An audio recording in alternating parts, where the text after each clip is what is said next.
Pater Niko, povejte, kaj vam osebno pomeni Božič?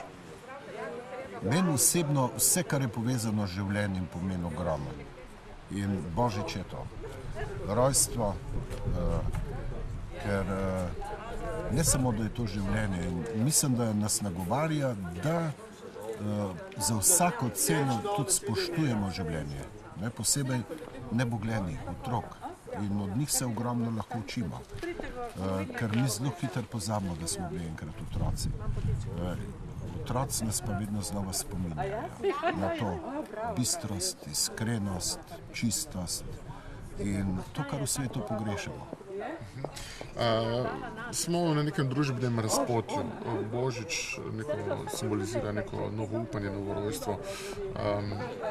Tukaj smo tudi malo ljudi poprašali. Upanje seveda vedno obstaja. Kako vi gledate na te današnje razmere?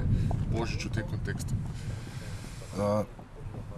Otrokom sem v pripravi na advent kazal ta PowerPoint. Jaz ne vem, kako se to po slovensko reče.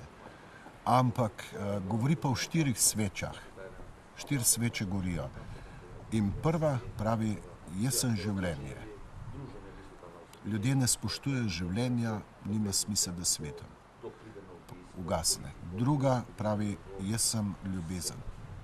Prav, ljudje nimajo prostora več za ljubezen drug do drugega. Ugasne. In tretja, mir. Prav, ljudje se samo prepirajo. Ne znajo se več pogovarjati. Nima smisla, da svetem.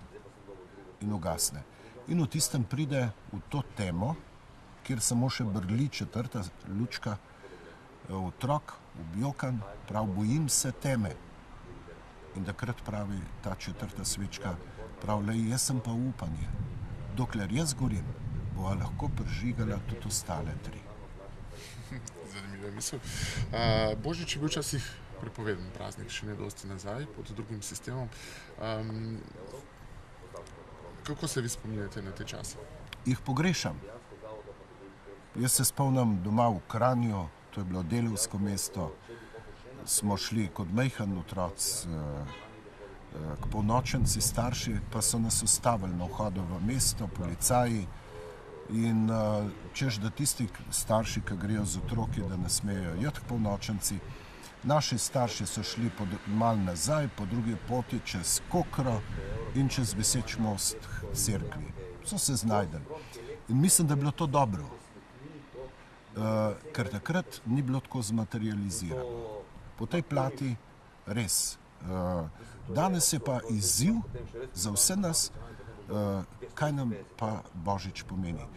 Toliko imamo govora čez kapitalizem, pa denar, pa ne vem kaj vse, ampak noro se zaposlujemo z nakupi po trgovinah. Največji dar, če ga hočemo podariti človeku v Božiču, je to, da podariš nekaj trenutkov svojega življenja, svoje pozornosti, svojega smeha, veselja drugemu.